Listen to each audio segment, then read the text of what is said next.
दिलवा हमारे धड़कड़ धड़क जाए।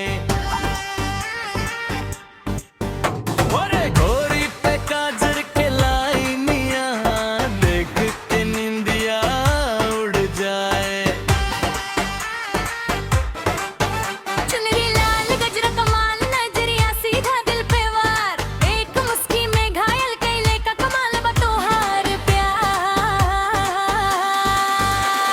ढोरी पे लिख ले मौन हो जन मारेला मुस्कान हो।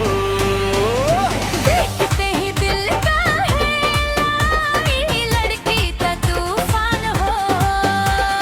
ढोरी पे लिख ले नाम हो जन मारेला मुस्कान हो। देखते ही दिल का है लड़की तो तूफान हो।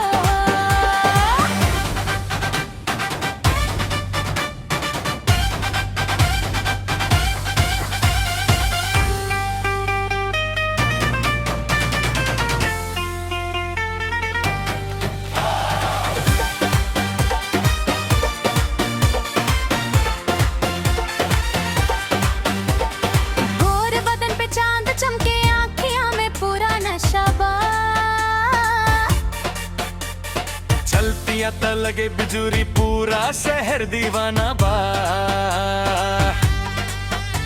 नजरिया सीधा दिल पे वार कैले बवाल बतोहार चा।